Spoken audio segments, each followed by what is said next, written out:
Mea Motu, welcome to Between Two Beers. Thank you for having me. We're very excited to have you. Exciting time in your life. We're recording this 2 weeks out from your world title fight against Tanya Walters, which is the headline fight for Fight for Life, which is the first time a female fight has ever headlined it, right? That's so exciting. How is the build-up to this different to previous fights? It just feels the same, really, but now this is a lot bigger, a bigger platform, and it's starting to get real now, because before I was just like, oh yeah, I'm just Mea. But now it's like, whoa, now I'm able to share my story, my journey, and share my gym as well, and how my gym saved my life. It's awesome, right? Because it's not just you on this journey, you're bringing other people along with you, right? 100%, yeah. And we're going to hear about a few of those kind of characters along the way today. So I'm like Stephen, super excited to see where this is going to go. You had the most active 2021. Has the build up to this fight been equally as active with all the media obligations and all the things that you've got to do? Kind of similar, but this time a lot more media, and finally expressing who I am, and I'm starting to realize how much my gym has played a part in my journey in my life, and how happy I am now till this day. So yeah, it's finally, it's healing. That's the biggest, because for years I haven't been healed. I've been still lived in a hole and still living in regrets. But now I've finally let it go. Like, I'm at peace with myself, and I'm proud of who I am. I could never say that before. That's amazing. That's an amazing, powerful start straight away. Yeah, it is cool, and I'm looking forward to getting into the journey a little bit later. So we've asked a few sources about Mea, in order to sort of prep for the episode, and one of them said that you've got this kind of image of mean Mea, but that's not really you, and it was suggested that your mum really doesn't like that image. Is that accurate? Yes, that's true. My mum doesn't like me being mean, because I'm actually really quite bubbly, full of life, and I love children. Like, I'm a kid myself, so I love being around children. They keep me at peace, and they just children give like the authentic rawness of happiness. And like, I can't really get it from adults, but I can get it from children, and they give you that real happiness and love. So it's so enjoyable to be around, and that's what I love doing, is just being around kids, because they tell you the truth. They don't filter anything. You can't bullshit kids. No, you can't. Well, Stephen's a dad of 3, soon to be a dad of 4, so he knows exactly about what you're talking about. Yeah, you definitely can't bullshit your kids, Steve. So we do things a little bit differently at Between Two Beers, and we've got, like I said, so many different interesting parts of your journey you want to talk about. But we actually want to start by talking about lawn bowls, and we want to start by talking about your oldest son, David, who I've heard described as a prodigy in lawn bowls, and he's only 15. Yes. So I'm interested in, like, how did he get into that, and how was he so good? He was actually into darts first, and that was because of my aunties. My aunties have basically helped raise me, and I've got a big family, but they have helped raise my son at a baby when he was just born, because he was born very early with a hole in his heart. So I needed the support because he was on a heart monitor, and then my aunties just helped raise them, and then they were taking him along to like their darts games and bowls, and so my auntie Aggie just dragged him everywhere, and he got into bowls, and he really liked it, and he enjoys it, and now he's like an old soul, my son. Yeah. A very old soul, and he loves it. Yeah. I'm like, I look at him and I'm like, why would you choose this sport? Like, can you do anything cool at your age instead of being an old fuddy-duddy? Hey, I worked in bowls before, and they were definitely trying to change the perception of the sport. Have you had a roll up with them? Have you been out on the greens? Yeah, I've been out, and I thought it was easy, and I was like, come on, son, let's go, because you're an old fuddy-duddy. Like, I act more younger than my son, and then. Yeah, that was a fail. Straight fail. That was terrible. It went straight off the floor. Yeah. I was like, oh, nah, never mind. I recommend it for anyone that's not particularly sporty. No disrespect to your son intended, but for people that want to just pick up a sport and do it, You can pick up a bowl, roll it from one end to the other, get the bias right so it doesn't roll off the end like you were talking about, and you're good to go. So, we've got a friend who all he talks about is lawn bowls. He's just recently got into it, but he's one of the best in New Zealand. And I think you're giving him too much credit. I think you're giving him way too much credit. But when we told him you were coming on the pod, he's like, "Yeah, I bowled against her son. He's only 15 and he's beat me twice." And he hypes about how good he is at bowl. So he must be really, really good. But they've got them weird like under 26 age group, right? Is that who he's representing? He's representing New Zealand youngest. Today? He's the youngest. Yeah, he's repping New Zealand today, but he's the youngest in the team. So I was like, when we found out he made the team, I was like, I jumped up and I started crying and I was like, "Oh my gosh, son, I'm so proud of you." And he was shocked because he was like, "Mum, do you know how long it takes? It takes 7 years to get on this team. I can't believe it." So he did it less than that. That's actually wild. Yeah. It is crazy. Yeah. Without putting too much pressure on your other kids, have you got any other sporting gems coming through that might end up representing New Zealand as well? Maybe. My kids are they are sporty, but my daughter's like hard out into kapahaka. Awesome. So Māori's their first language, then English. Amazing. Yeah, so. Where's Te Ao Māori been in your journey? How's that played out in your journey? Was it a big influence when you were growing up? No, it wasn't. A lot of my family were anti, because there's no work. Back then there was no work for Māoris, why are you learning Te Reo Māori? Yeah, and it wasn't encouraged, It wasn't encouraged at all. And when I put my kids in Te Reo Māori, my family were like, "Oh, they're going to be behind in English and no one's going to want to hire them when they get older." And then I was like, no, they need to learn it, because a lot of our family members, they lost the touch of going to a marae. And then I didn't want to have a child that couldn't go to a marae, because I was one of them. I would go to a marae and I'll be like, "Okay, I have no idea what they're saying. What are they saying?" And I'll just get up and leave and get frustrated because I don't understand. And I didn't want that for my children. So I made sure that they could speak Māori, even though I can't. But now I'm so proud because it's played a big part of my life. And my kids say to me, "Mum, thank you so much for putting us into Reo Māori," because they love it. They can identify who they are. Amazing. I feel like there is a generation of New Zealanders, probably around your age, that maybe don't have as strong a connection to their whakapapa, to their marae, to where they're from. Yeah. And it has almost come full circle now, where the generation coming now are really reconnecting and plugging in and probably helping educate their parents on it as well. Yes, my children are they're constantly educating me as well. And I learned something from my children as well, because they identify them as Māori. And then there was a news article and it had identified me as Kiwi. And my kids felt offended because they were like, "Mum, you're not a Kiwi, because everyone in New Zealand is a Kiwi. You are a Māori because we are Māoris. So, Mum, we're your children, we're your blood. So identify yourself as a Māori, please." And then I was like, I didn't realize how bad it affected them, because they felt kind of insulted. That's how they felt. And then I was like, because they said, "Mum, it's you call someone a Chinese and then Korean." And I was like, "Yeah." And he goes, "Yeah, you don't." And that they're categorized as Kiwis because they live here in New Zealand. Everyone's categorized as Kiwis if you live in New Zealand. So for my kids, they were like, "How are we meant to identify you, Mum?" And then that's when I was like, "Oh, yes." And then I was like, okay, I'm passionate of identifying myself as a Māori. So Māori, yeah. Amazing. It's so cool when you're learning and growing with your kids. That's so special. So we recently had Owen Gutenbeil and Dion Nash on the show, who are proud Northlanders, and they spoke so highly about the influence of the area in their formative years. I was hoping you could tell us about Kaitaia and growing up there, and I've heard it described as your happy place. But what do you remember about those early days? The best years, definitely. That's growing up as a kid, learning how to dive, fish, walk in bare feet, not knowing what shoes were, only stepping my feet in cow shit.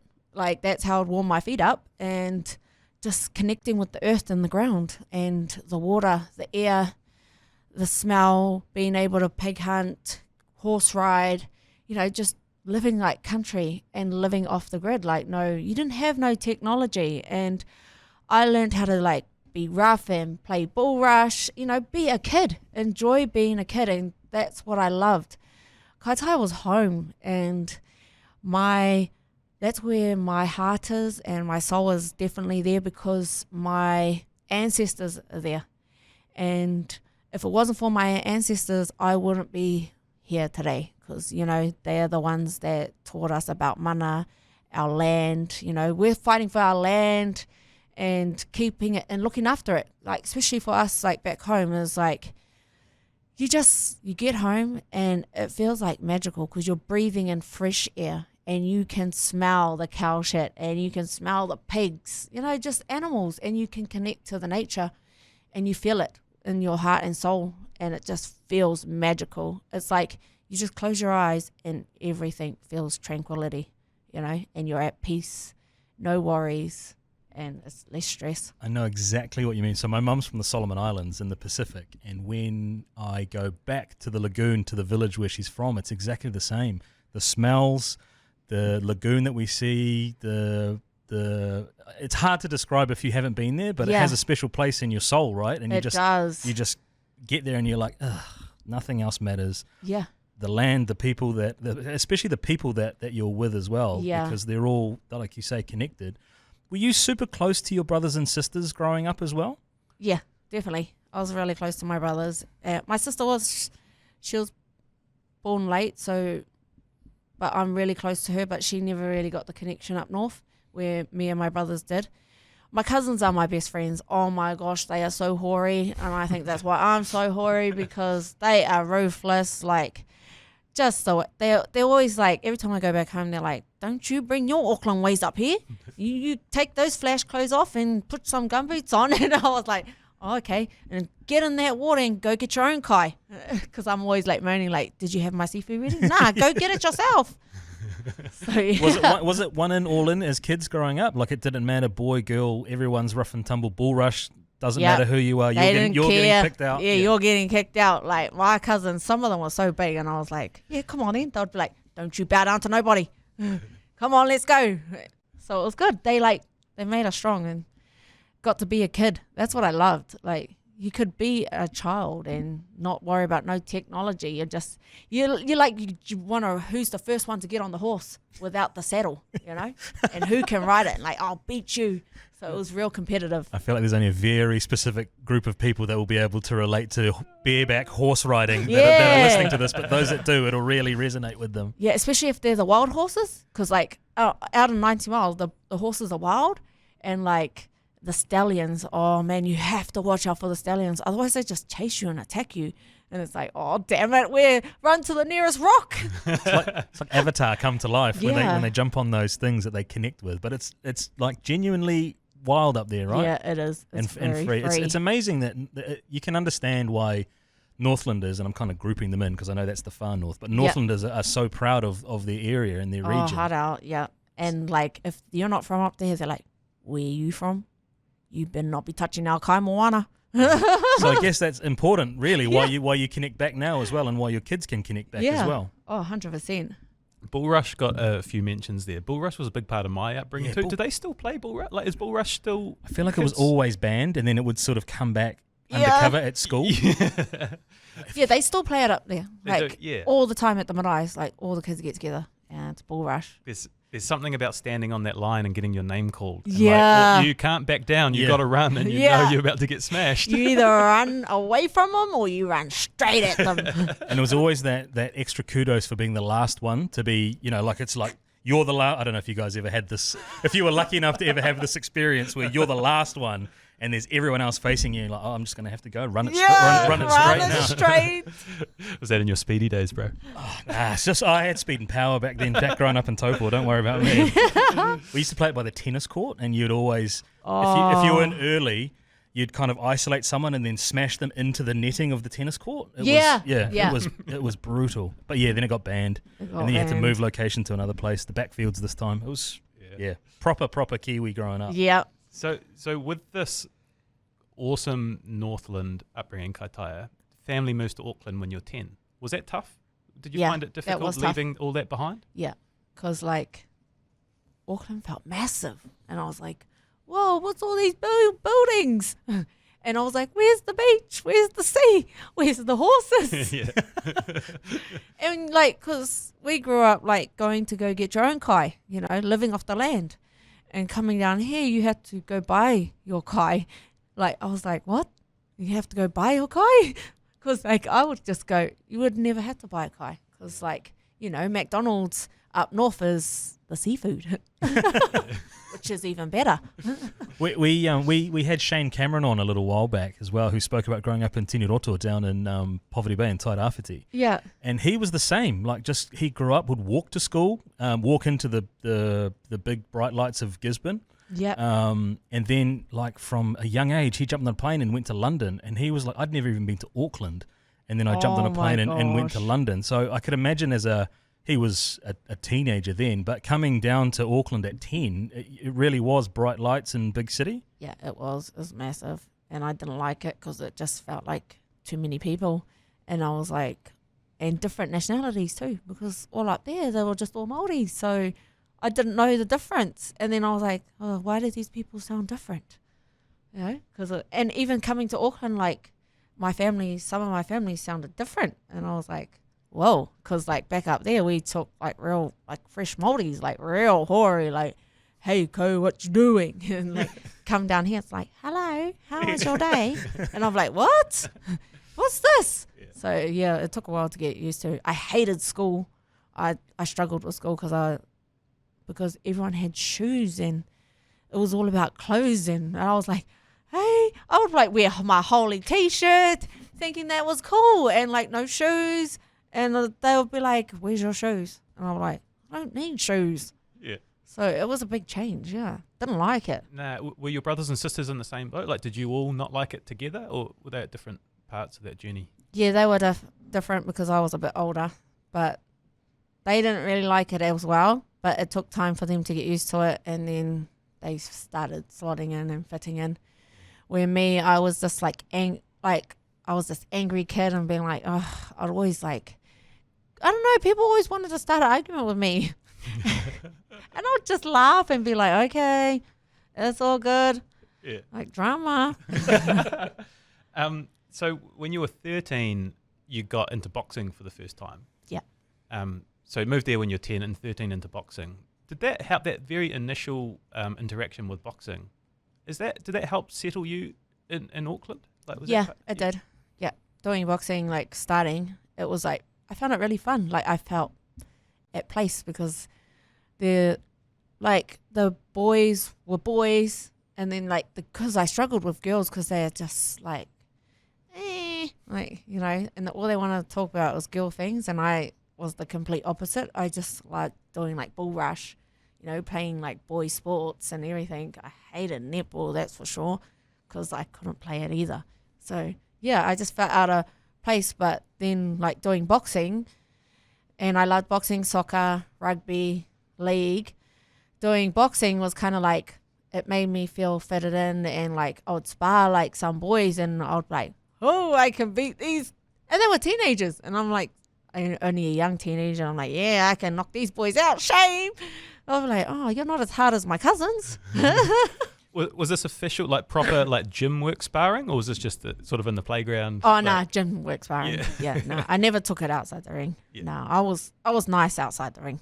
It's a kind of common theme with boxing and boxing gyms that they offer a place of like a safe place for people to come in. Was that your experience as a 13-year-old, that once you went into this gym, it was like, okay, cool, I can be who I need to be here, and did it instill, I guess, a sense of discipline or anything like that in you at an early age? Yeah, definitely. It took my anger away, because like I would always be angry at my parents for taking me away from Auckland.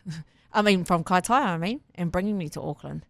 So it took the anger away, and then I just really enjoyed boxing, and I loved the training, because the training was like, I'd done like a lot of sports. I did athletics, rugby, league, touch and stuff, but boxing was different. It like really challenged me, and it was really hard. And also back then when I was boxing, I had like Daniela Smith, Mao, and like all the top female boxers back then, and I was only this kid, and I would be like learning from them. So I would always be tested and challenged, and I loved that. that's what I loved about it, being tested and just taken to another level of fitness. Like, man, I've tried heaps of sports, but boxing is like the number one thing that just you go for your first training and you feel like death. And it's just like, I don't know what makes you keep coming back for more, but I just love it. It's like, I don't want to stop. Can you put like a time frame around where this is? Because I'm a little bit older than you, but like when David Tua was on the world stage, is that around the same time that you're in a boxing? Like, were you influenced by kind of those New Zealand icons? Yeah, definitely. David Tua just finished. Like, he had his last fight, and then that's when I came in. And then, yeah, I used to watch David Tua and be like, wow, he's cool. And I used to think, yeah. And I remember at my family homestead, I was like running up and down the driveway like, come on, Tua, you better bloody win. Don't lose to this bloody fella. So I remember being the kid, and my cousins were all like running out like, yeah, David Tua's going to win. And so it was back then, yeah. So not long after that, then I joined the boxing gym. Did it for fitness first. I was only doing it for fitness for like all my other sports to keep me fit. But then, I liked it. I enjoyed just doing boxing because of the challenges that it put me through. In the lead up to this episode, I talked to Isaac and Alina about, and I asked them what made you so special as a boxer, and they both mentioned your dedication and discipline. And whenever I hear that, and I'm talking to someone who's risen to the absolute top of their field, world title fight, yeah, I love probing away to see if you can pinpoint anything from your childhood. Like, boxing aside, like, were there any lessons, or is there anything that made you the way you are from your childhood that you can remember with regard to discipline and sort of dedication? My family, my aunties, yeah, always were really strict, very strict, and always drilled in, like, in all of us, if you start something, you finish it, but you finish it properly. Never do anything half pie. So that was always drilled, like, even just to the way we clean when we're on the marae. My aunties would yell out to us. We're only young, like 10 years old, and they would yell out and be like, no, get in that kitchen, clean that kitchen. But it wasn't, you weren't allowed to clean, you know how we just do a quick little random? No, it had to be like spotless clean. You don't do a half pie clean, it's a proper clean. And that was just constantly drilled. So like whenever we did something, we always had to finish it properly. Never do, because they said if you do everything half pie, then you're never going to, in life, you're never going to do everything properly. So that was the tool as kids we were always drilled in. That's such a good lesson. It's such a good response to that, because it explains it so well. How clean is it stuck with you? Yeah, how spotless all the time? Yeah. Yeah. You got that it's stuck, yeah. And it's so good because like now my kids do it. Like it's become a habit in our family. So I'm so thankful for my aunties. And my nan was like that. Like she was so staunch on that. Like with any of the family that would come in, she'd be like, you could come for a feed, but if you came for a feed, you come and clean too. You know, because she did the cooking. Well, you got to pull your weight too. Yeah. So yeah, always whenever we did, like even when I played softball, I used to cry when I was only like 8 years old and we were playing t-ball, and I'd be like, I don't want to play anymore. And like I would get the meanest growling, like you have to finish it and you better play properly. If I didn't play properly, oh man, I was punished. I wouldn't get any treats. All my cousins would get to go out on like to the movies. I'd be stuck at home because I only played at half pie. And with your own kids now, are you parenting in that same style? Are you? Oh yeah, definitely. Like especially with like my two oldest, like my son, he always talks to me about bowls and he asks me questions, and I always tell him like, because he there's so many times he's like, Mum, I'm too tired to do it, and I'm like, doesn't matter if you're too tired. I said, look at Mum. I was like, I'm tired at boxing all the time, but do I say I'm tired? Do I go, I'm not going to train today? And he goes, no, you carry on doing it. So I was like, yeah, you carry on doing it, whether you got a broken arm or a broken leg or sore back, you push through. And so he keeps doing it. And so does my daughter. Like, she had her Kaitaia nationals and she wanted to give up. She was like, Mum, I've had enough. It's too tiring. My body's sore, my throat's sore. I can't do it anymore. And I was like, no, toughen up. You wanted to do this, you finish it properly. And she was like, but I don't want to go. And she was in tears. And I was like, I don't care. You're going to finish it properly.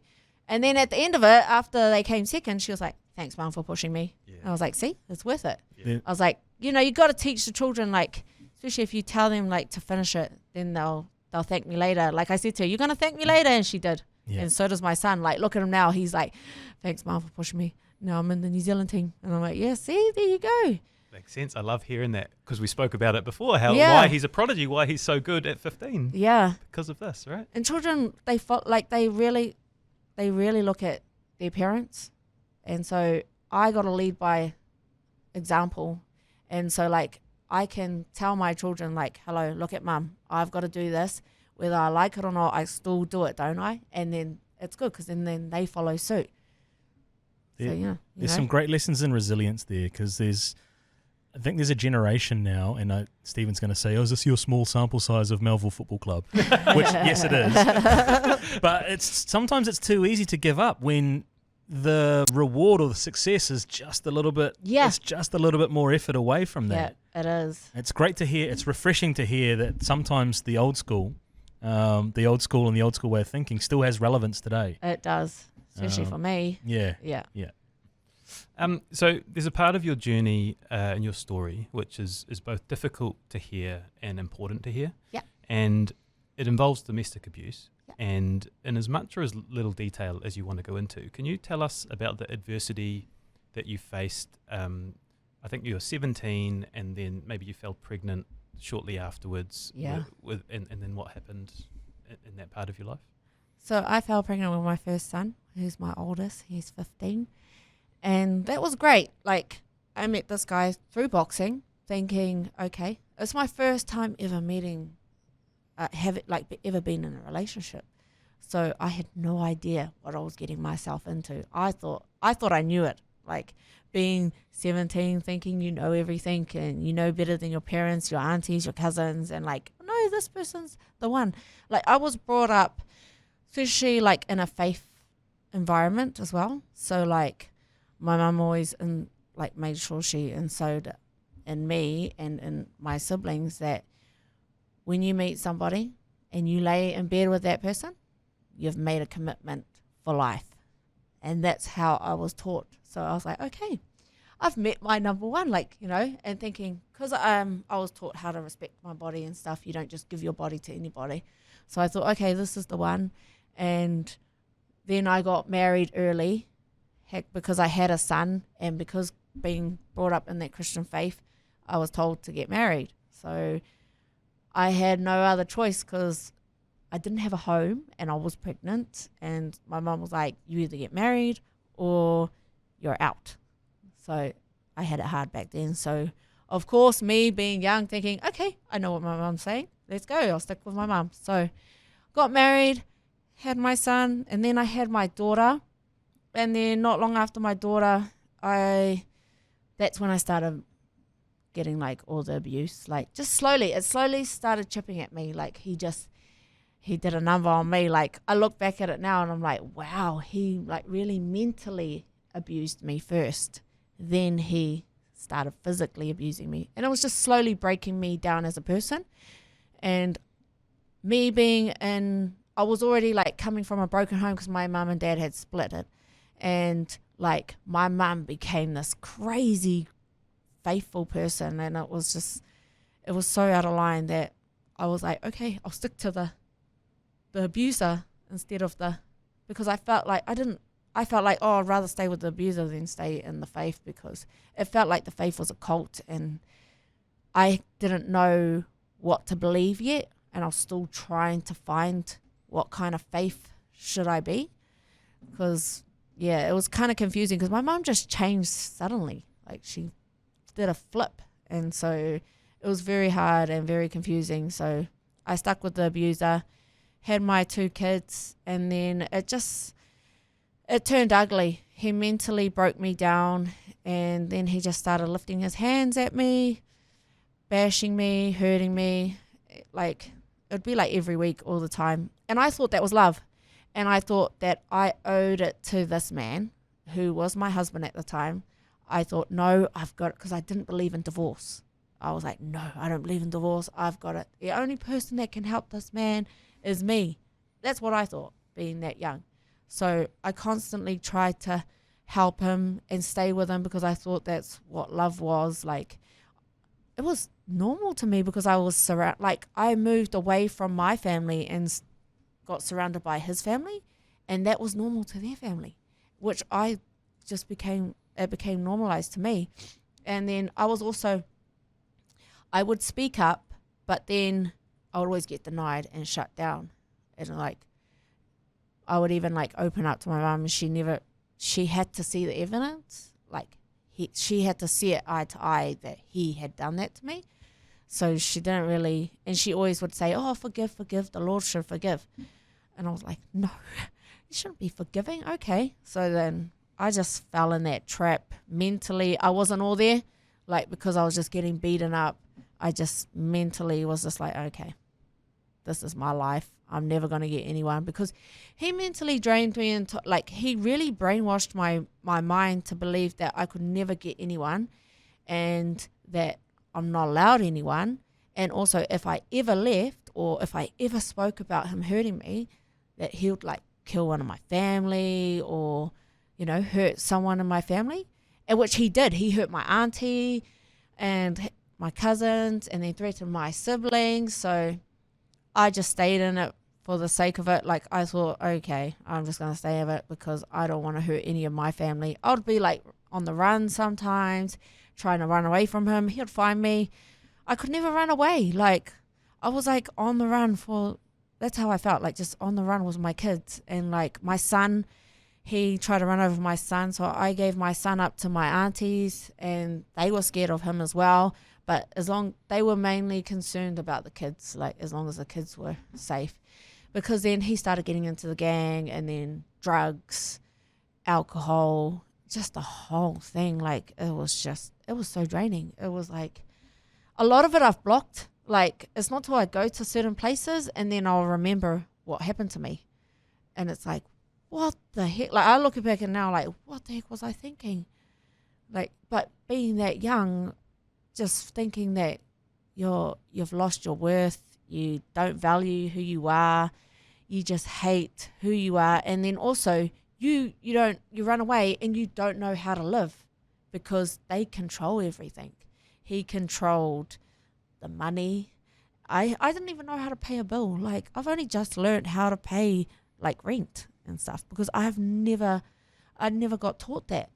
And I didn't even know how to be a mum. If it wasn't for my aunties, they taught me all that.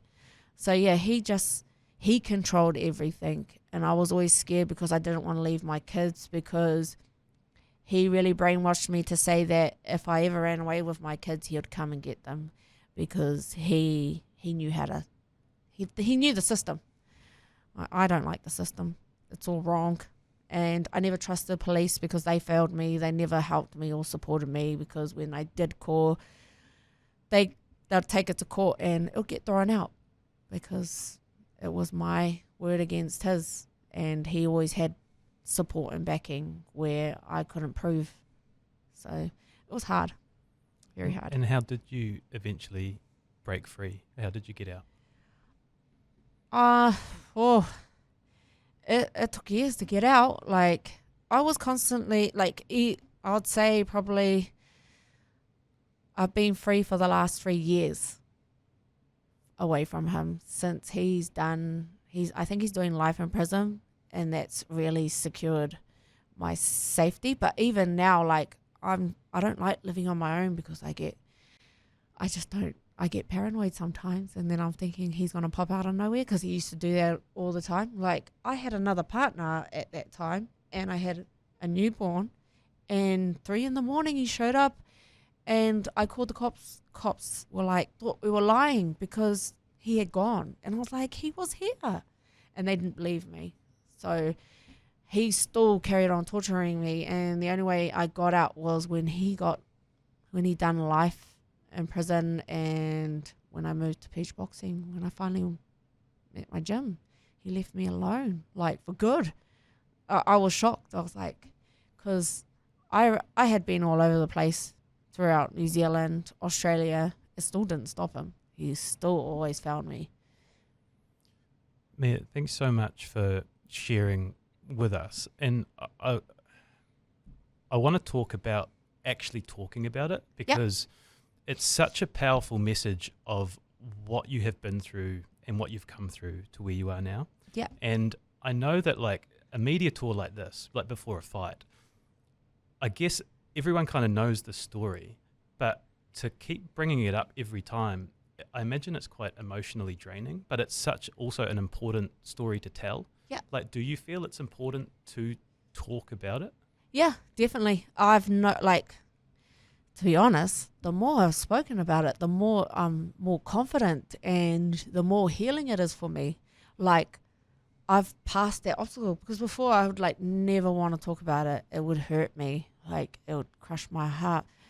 But now I'm like, ever since like doing my last interview, I went to my old home, which I thought I could never face. I was always so scared of facing it.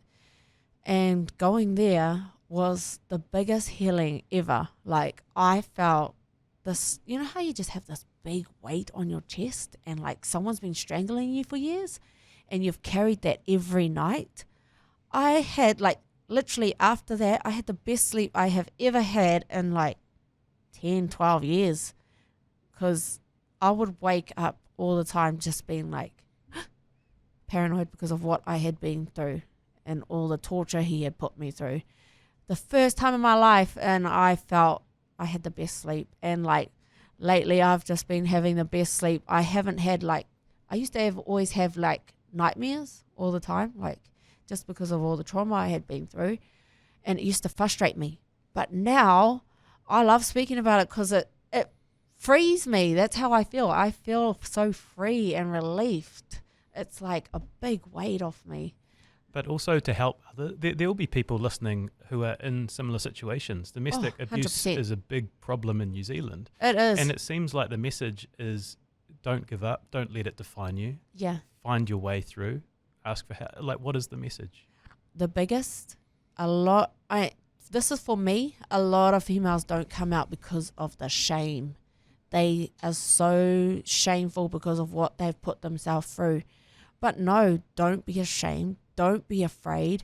There's actually people there's only like probably like 5% of people that will think you're stupid, but 95% of the people will be like proud of you coming out, because that was the biggest thing for me, was like why I never wanted to speak about it, because of the shame. Like, I would be like, why would I put myself through that? Why did I put myself through? But I didn't even know I was going through that, because I was mentally broken as well. And they slowly chip at you.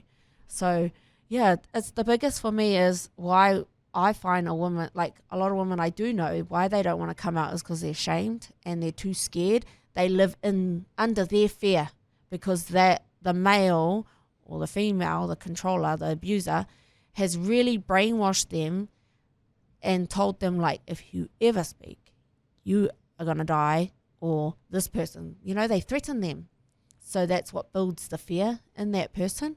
So that's why you're always too scared to speak about it. And that was my biggest struggle. I was always too scared to speak about it because of the shame. I would be like, oh no, it'll be shameful.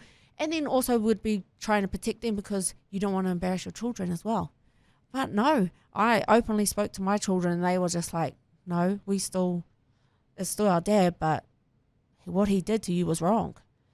And so they're proud of me, and they're the ones that have told me, like, no, Mum, speak about it, because you're going to help other women. There's heaps out there. But yeah, I feel like the biggest thing for females out there is don't be afraid.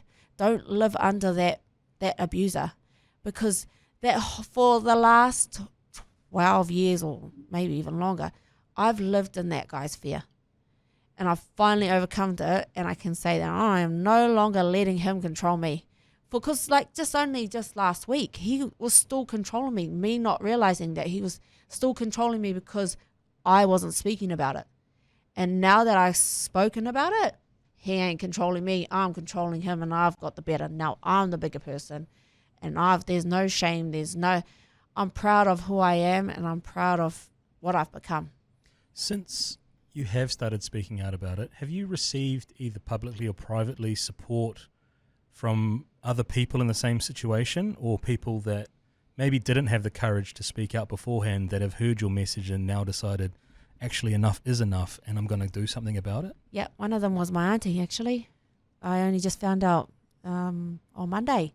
She showed up at our doorstep and she broke down to me and said to me, I saw your little story, and because he snapped her spine, and she said she saw my story and it inspired her, and then she went into a refuge because of watching my story. So that was powerful. I felt like, wow, I just saved my auntie's life. Like, because this guy was going to kill her. Her ex-husband was going to kill her. Like, she was in hospital. I didn't even know she was in hospital. And then she showed up at our doorstep. And I was like, wow. She said it was my message that helped her get out of it. And that's what gave her courage, was hearing my story. I think another part to it is the role of people in and around that network that know what's happening, maybe not in their own relationship, Yeah. but they know that it's going on and they may stand idly by. And by hearing other people's conversations about it, it might actually give them the courage as well to step in and do something about it rather than letting it go. Because I think that's another massive problem that we've got in this country is, it happens. A lot of people and see they turn it a blind eye. and they turn a blind eye. Yeah, if I see it, I don't. I see it in the mall, and now, I'm like, excuse me. I'm like, you're abusing her. I'm going to call the cops. Like, because I don't want to step in because they might hurt me, but the best thing I can do is call the cops, because I'd rather know that I did something than walk away and then find out she's dead the next day. So, yeah, by me doing, I'm not afraid. I'm not afraid of anybody. Because, like, if what made me not be so fearful is because if my daughter can fight for my life and stand in front of her father and he was going to stab me and she took it for me, that's when I was like, man, if my daughter is not afraid, then why should I be afraid? And that's where I built the courage. I was like, nah, no way. If she's got that much strength, why can't I have that? So, yeah, that's where I built my strength. So, definitely, I'm not afraid of anybody. Yeah, you're such a beacon of light, and I've got goosebumps just thinking about the message and the platform you have to share the message, and it's so great. You're such a good spokesperson for fighting, for finding that strength to do what is hard. So thank you for sharing that. And I want to start building now into the good times, because that was the hardest part. But outside of that is this incredible story. And I thought maybe we could start when you turned up to the gym with, I think, a 6-month-old and a 2-year-old. Yeah. And so you'd already met Isaac Peach. Yeah. He'd helped you training when you were younger. But we trained together. You trained together. Yeah. But through all this period of your life, you got detached. And then take us to you sitting in the car outside the gym wondering if you should go in or not. I was so close not to going in. Like, I was so close not going in because, like, I was afraid of, I never wanted people to know my about, like, never, I was afraid of letting people in. And I had this wall up for so long, for so many years. So I was too scared to always go to places, and I didn't trust people. That was my biggest thing. Like, I couldn't even trust my family members. That's how bad I was. I was really terrible. I only trusted myself and how I did everything. So when I was sitting in the car waiting, I was like, I wanted to go in, but then I didn't want to go in. And what made me not want to go in, the biggest thing was because my ex did boxing. So I said to myself, I'm never going back to boxing because my ex did it. And he put me through trauma through boxing. I hated the sport. I literally hated boxing. But I thought, no, okay, I need to build some courage. And I just said, no, bugger this, I'm going to do it. So I just picked up my babies and went in. I was so nervous, like every step I took walking into the house, I was like, oh my gosh. And I'm not a nervous person. I'm normally quite fearless, and I'm like, let's just give it a go. But yeah, I was nervous, and I was like, oh my gosh, okay, taking each step.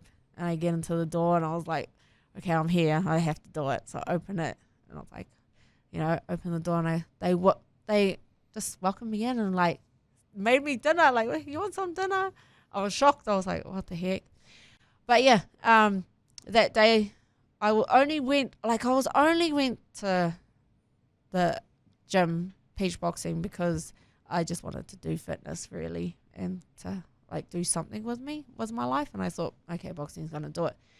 And then like Isaac's like sitting down, okay, this is the plan. And I was like, okay, yeah, cool.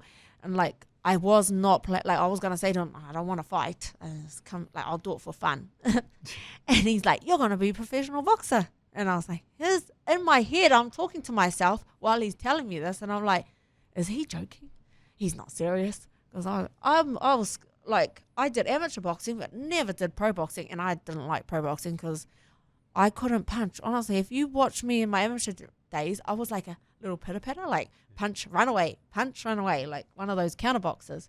I couldn't sit there and punch, and I thought pro boxing was for like big punches, and I didn't value myself like that. I was always like, nah, I can't do this. So when he's like, yeah, you're going to be the next pro boxer, you're going to be this next world champion, this is all, like, I just walked in the door and he's telling me I'm going to be a world champion, and I was like, this guy's a joke. Like, I'm looking at him like, he's crazy. Yeah, this is normally him. Okay, sweet. So I thought this whole time he was joking, and I started training, and I wasn't even like, I was just like, yeah, he's still joking. He's like, no, you're going to fight, you fight. And then it started hitting me, and I was like, oh my gosh, no, he's for real. Like, he's organized the fight already. Yeah. Like, yeah, I was shocked. The story is so amazing that I say that word too much, but it is. Like, for him to say you're going to be a world champion, and then you've got a world title fight coming up, and you're going to achieve that goal that he saw within a few minutes of you returning to the gym. Like, he has seen something in you. Yeah. Like, I was shocked because I was like, what do you see in me? I was like, there's nothing great about me. Like, I'm a pitter-patter. And he was like, nah, I'll make you into a puncher. And I was like, I didn't believe him. Honestly, I thought he was lying. I was like, oh, okay, everyone says this. Next minute, started sparring, and I was like, oh, okay, this is getting better. Oh, yeah, I'm getting good. And then I was like, oh, yeah, I'm okay. And then, like, he organized the fight, and then I was like, oh, okay. I was like, okay, let's just do it. And then, like, on the way in, he's, like, telling everyone, this girl's going to be the next world champion. And I'm like, shush, man, you don't even know. Like, he's definitely studied the fight game and knows how to hype it up as well, huh? But, like, I'm saying in my head, like, at the way in, he's, like, telling all, like, the officials and stuff, like, yeah, she's going to be the next world champion. I'm telling you now. I'm telling you. And I was like, oh, shush, man. Yeah. What if I let you down? And I was like, oh, no. Like, I could not be that great. And then, like, yeah. Then the first round started on my first fight, and I was like, oh, nah, I believe this now. Like, let's go. I fell in love with it because at the time I didn't. I was like, I loved the training and stuff. I love boxing training. But when it came to the fight, like, amateur boxing, I found it so boring and dumb because it was just like, it was all about points, like pitter-patter. It was not like a hurt game, like, you know, you punch and bang, like, in pro, I feel like you actually get to witness the art of boxing, where amateur is just like someone will get a point even for a little tap. And I'm like, what's the point in that? You've answered a question that I had later on, which was what's the main difference between amateur boxing and pro boxing? So, big difference. Right. Big difference. Like, amateur boxing is just like a little point. You know, it can be a tap and the head goes back. Where pro boxing, it's a real hurt game. A big puncher. And will show who's the better fighter. Like, that's how I feel. For me, it is. But yeah, you can't really, I feel like in amateur boxing, you can't really see the art of the sport of boxing. But in professional, you can see the art of boxing. And you can see the sacrifice, the pain, and just the mentality and the physical sound of pro boxing is all in pro, not in amateur. Amateur's like, yeah, I don't really like it. I hate it. So I asked Alina and Isaac, what makes you so good? I was like, what is it specifically? And I want to read out what they said. So Alina said, athletically, she's gifted, but it's an equal combination with her dedication. She was a successful amateur boxer, but nothing like she is now. Coming back to Isaac, that's made her into the boxer she is now. She's always had the technical ability, but power wasn't unleashed till she got with Isaac. Nothing can physically hurt her. She can push harder than most people can, and it's an obsession. It has to be all or nothing. Nothing else matters. I thought that was really Yeah, strong. And, that's strong. And Isaac said, her not give a fuck attitude. Yeah, that's exactly me. I make all these crazy plays for her, and she says, oh, fuck, whatever. She's not scared. Discipline is on point. If you tell her to do something, she'll do it. Yeah, that's me, 100%. Both of them. Yeah. I like Alina's one though. Yeah. That made me look flash. So let's talk through the boxing career, because the decision, you're doing the amateur stuff and you're not really into it or whatever, but the goal is to go pro. And then, so is that like Isaac's call? Is Isaac deciding when the right time is to announce yourself as a professional, or how does that happen? Isaac's main goal is like, if you're in our gym, you're going to become a pro. Like, pro is like the number one thing in our gym. So yeah, I'm not. Amateur is like a good stepping stone, but pro is the number one. Like, that's where it all is. That's the real game. Amateur is just a time for you to enjoy the sport, but pro is where you love it. So take us to that first pro fight, or just before that first pro fight. You're in the locker room. Does anything feel different? Is there a bigger weight of expectation on yourself, or is it just, this is another fight? Like, is it a big mental shift knowing that you're going into a pro fight? At first, when I found out it was a pro fight, I was like, oh gosh. Like, I was all worried, like, I don't know if I can do this, because I was like, oh, I don't think I'm that great. You know, it was me coming down to how I viewed myself. But when it came down to the actual fight and being in that locker room, I was like, oh, this is just another fight. Like, let's just go. Let's give it a go. But it wasn't until I got in the ring and the first punch began. Everyone's got a plan until they get punched in the face. Yeah. And when I got that first punch, I was like, woo, yeah. I was like, now this is what you call a fight. You know, because an amateur, it felt like it was a fitness run, you know, an amateur. You don't really feel the punches. It's just like the first one to get, the one with the most points, clearest points, bang, bang, bang, bang. It just seems like you're playing tiggy. Yeah, that's what it's like. Yeah. Amateurs, like, it's like you're playing tiggy, like tag, tag, tag, where pro boxing's like, oh, who's got the best punch? Tag out. Yeah, tag out. That's the main one. So, like, when she hit me, I was like, oh, is that all you got? Let's go. So it was fun. Like, you know, I was full of adrenaline and excitement. And after that first round, I loved it. I did not want it to stop. Like, I was like, oh, damn it. Only 4 rounds. Isaac also said after that first round, you blew the biggest, dirtiest, greenest snot he's ever seen in his life. Was that the adrenaline just coming out of your body? No, that's me in general. That's normal. I have like bad sinuses. I know, it's normal. Honestly, every fight I have, first round, I always have my own towel. Like, I always have my own towel and I blow it all out. And it looks like spew. And it's a big green chunk. Yeah. Once I've got that one out, bang, I'm away. Yeah. I'm fascinated by that corner game because I watch a lot of fight sports. So when the bell rings and you go to the corner and you're getting instructions from your coach, adrenaline's flowing, do you actually take that in? Like, I guess it takes an experienced corner person to be able to communicate the right message to you at the right time. But how much of it is they're just talking at you and you're, like you said, just get me back out there, I want to go again? Like, how do you have to learn how to take that instruction in the heat of the moment? Oh, yeah, definitely. Definitely, I got to say, my coach, my corner's best you'll ever find in the world, to be honest, because he like, each one of us are different, but he knows exactly what to say. The biggest thing is making, every time I come back to that corner, he's always says, okay, how do you feel? Are you okay? You know, those are the most important words for a fighter. Like, you don't realize, people think it's instructions. No, for me, the biggest thing and the most important thing, which even drives me to even be a stronger and like, I'm going to go out there and kill you, is because the first thing my coach says to me is, how do you feel? Are you okay? And I'm like, oh, yeah, I'm great. Well. Like, he's making sure I'm okay. And then once he knows I'm okay, bang, I get the instructions. It's nothing too difficult, very simple. He doesn't make anything complicated. He keeps it so basic. And because he already knows, he's told us all of it at training, so it should be muscle memory. But it's just very minor little things.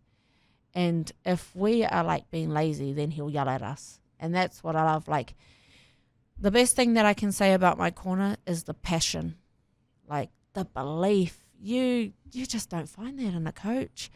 Like, with each fighter he has, you feel my coach's genuine, authentic passion about you as the fight. He makes you feel like you're $1 million in that corner. Like, no one makes you feel like that. But when you feel like you're $1 million, it only makes you more determined to win. And I feel that. My coach gives that so well, and he gives it to all of us. He treats us so well, and he's got our back 100%. And when you're in that corner, you feel like you're the champion already, because that's what he does, and he's bloody awesome at it. Like, I don't know any coach like my coach. He's got a unique vibe to him too. Does he still wear the jandals on fight night? Yeah. Is he always? Yeah, definitely. He'll be wearing them on Friday night. Is that a West Auckland thing?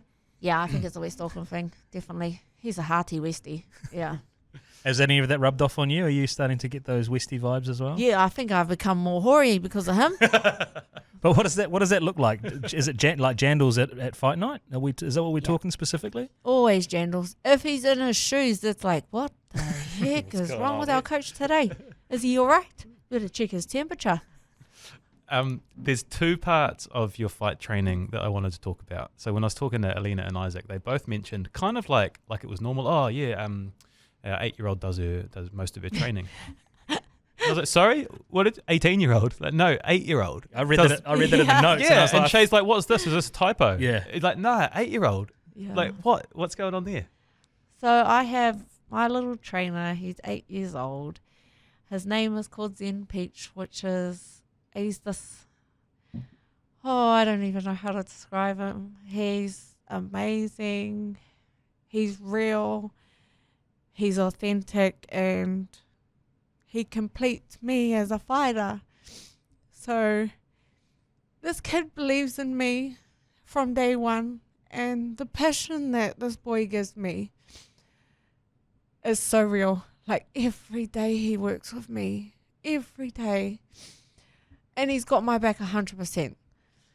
And he gives me something that no one gives me. Like, it's so raw. And the faith that this boy believes that he always says, Mea, Mum and Dad are saying, if Mea becomes the world champion, he's like, there's no if, there is. You are. You already are. So, like, I haven't even got the belt, and he's already saying, you are the world champion, Mea. You are. He always corrects. He always saying, I can't believe Mum and Dad doubted that.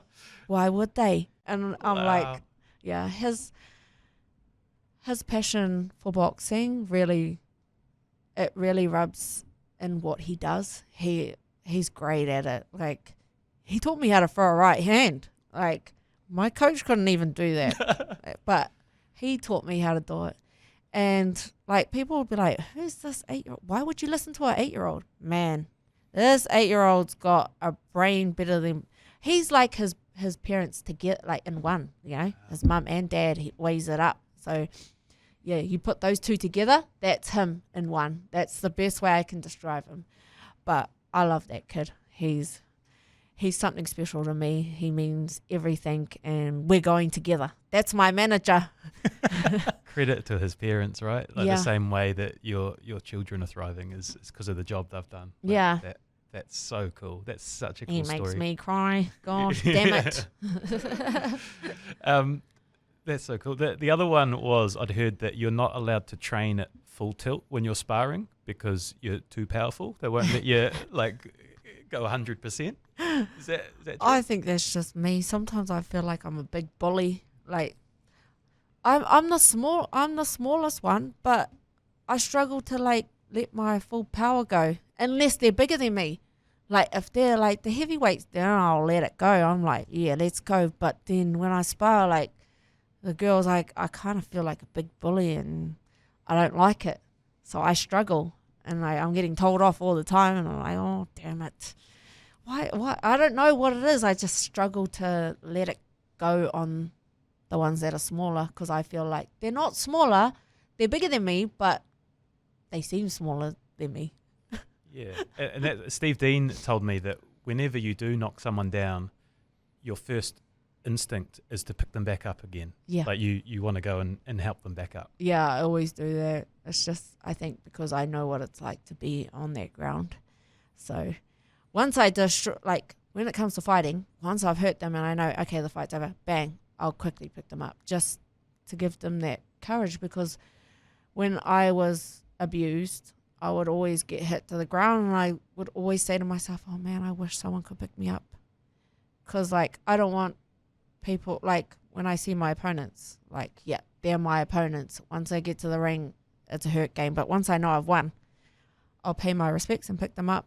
And then just, because I feel like that's important, like, just, it will just uplift them. Because too many girls get knocked down and then they don't come back to the sport. And I don't want people to run away from the sport. I want more females to come to the sport so I can fight them. Yeah. One of the fascinating things I found in talking to combat sport athletes or even like rugby league players is that ability to flick a switch. Because sitting here talking to you now, you are this beautiful person, thoughtful, articulate, but it is a hurt game. Yeah, like, it is a hurt game.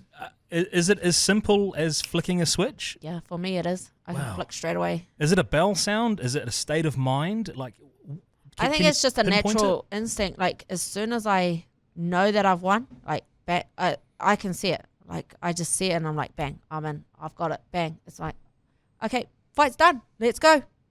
Pay my respects. And that's it. That's just, I don't care if they're rude to me, whatever, but that's just me as a person. How I present myself is important because I feel like I'm a role model too. And, like, kids look up to me as well. So if I'm just going to keep being cocky and everything, then we're teaching the children to be like that. You know? Nah, I don't want to teach that. That's not what I want to instill for myself. But that's just who I am in a person. Like, I can flick once I've done my job, bang. Okay, done.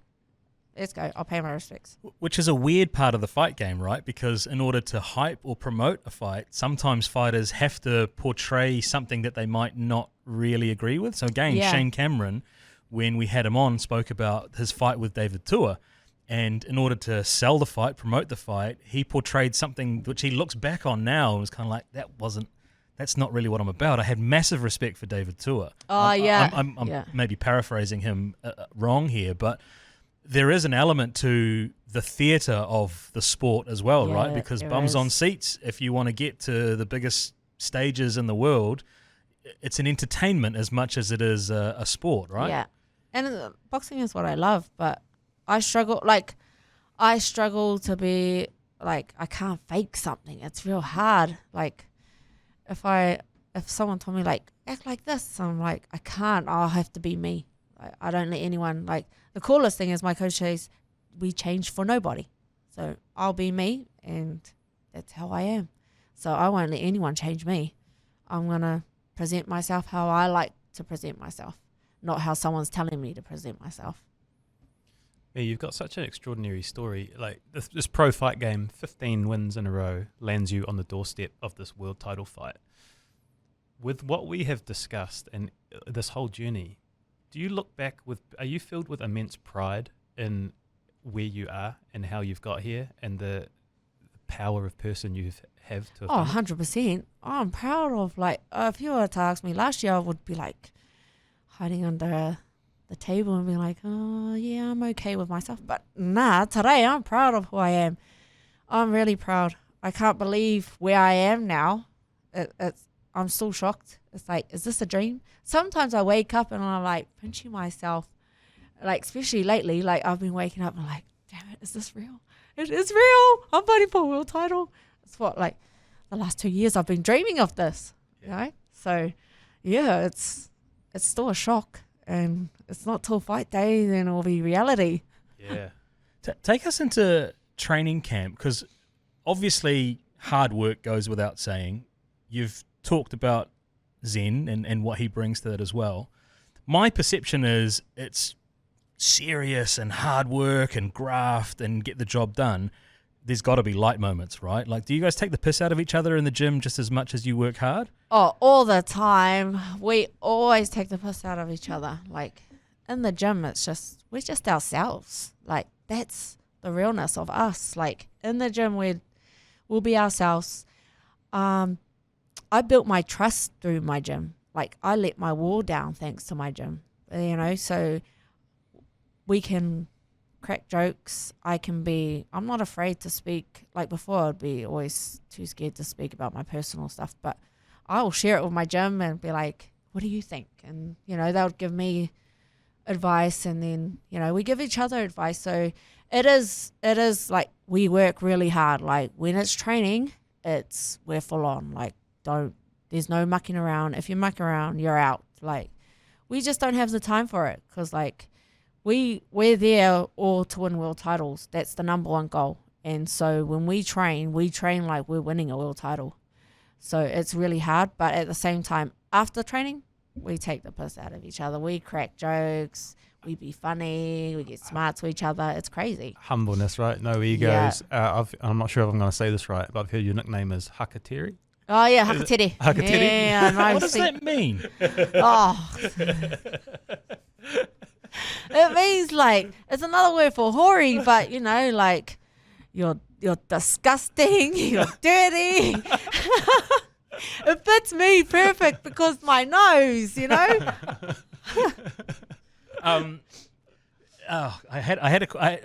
you're talking about fighting for a world title. Like, real boxing novice here who has be very wary of a guy who thinks he knows a lot about a sport, because he doesn't know a lot about a sport. But it's an IBO bantamweight title that you're fighting for? Yeah, super bantamweight. Super bantamweight. Okay. So I've got two parts to my question. One is it all the letters in the alphabet again? Like, are all those WBO, WBC, like, are all of those various boxing promotions? I think they are. Are there titles in all of those as well? Yes, so there's sanctions. Yes, that's the word I was looking for. Yeah. Like I said, be wary of a guy who knows a little bit but doesn't really know what he's asking. 5 sanctions. Okay. Yeah, there's 5 top sanctions. Yeah.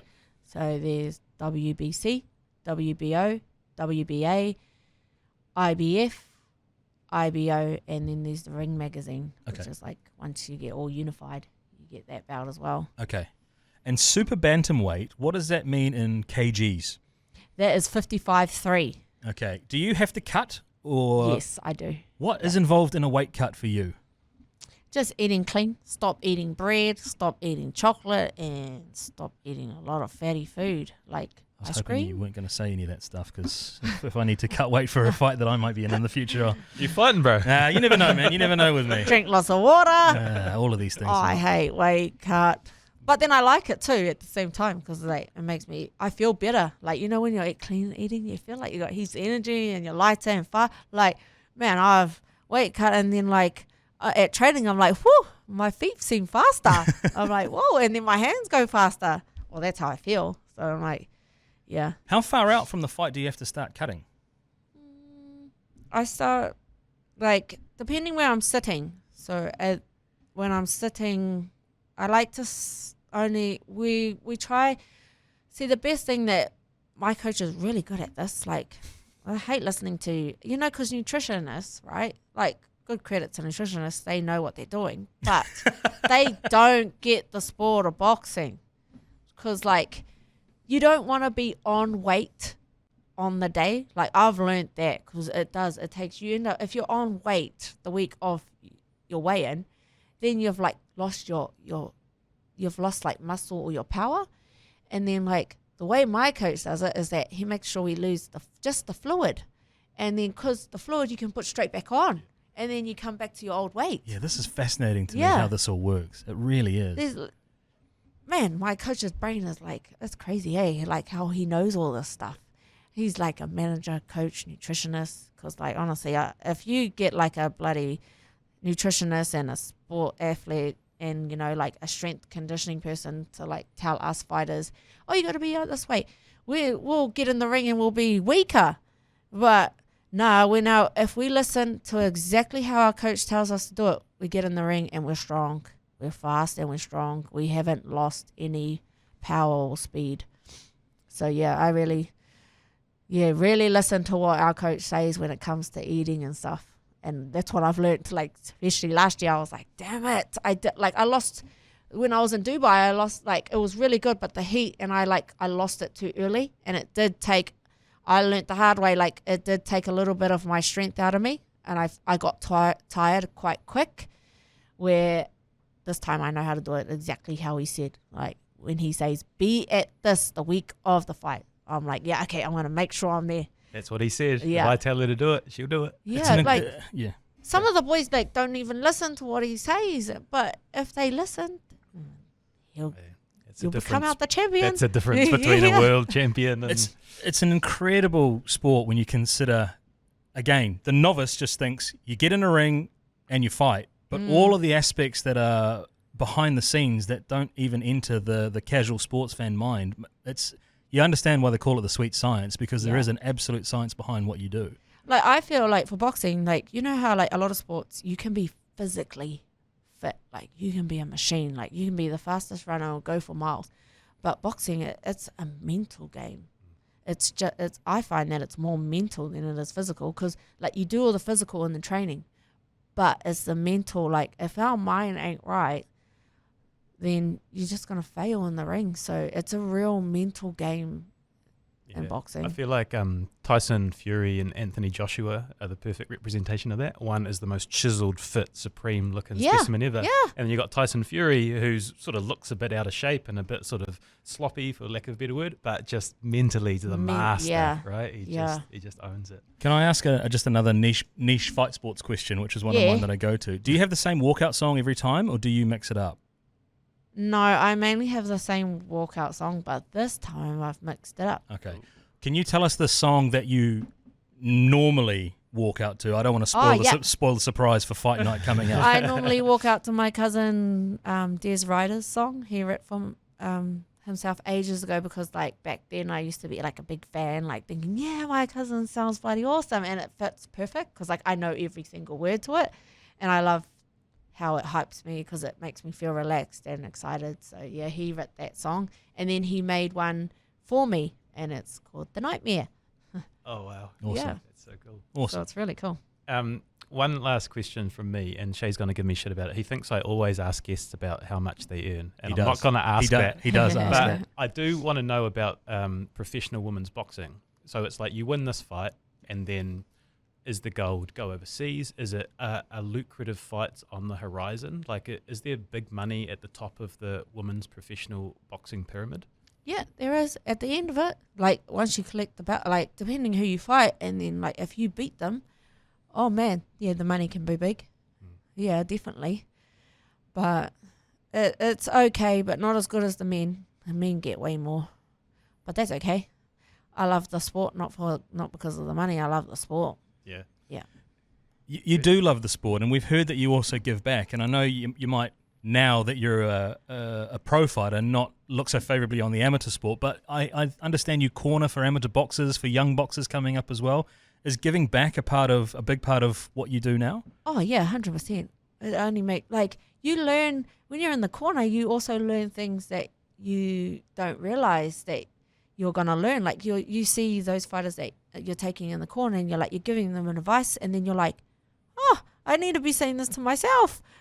Do you know? So you're actually teaching yourself at the same time when you're taking people in the corner, and I love it. I really enjoy it. It gives me another passion of why I love the sport. It definitely drives me, like, taking people in the corner. It just gives that more determination to become a world champion and prove to everyone that this little Māori girl from New Zealand can win a world title, and will collect them all.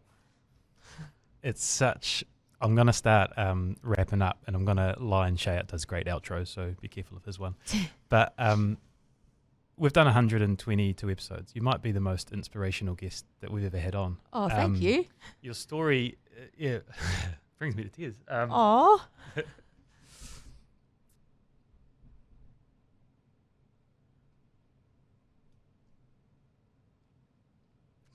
Sorry, you're right. It's okay.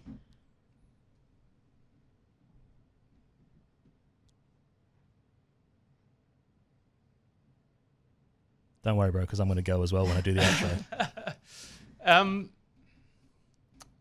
The stuff you talked about, what you've been through, and like being homeless and in the car with your kids and having nothing and having just not wanting to be around anymore, and then fighting to survive for your kids, and that journey to where you are now is just, it just gets me. So Thank you so much for coming on and being so vulnerable.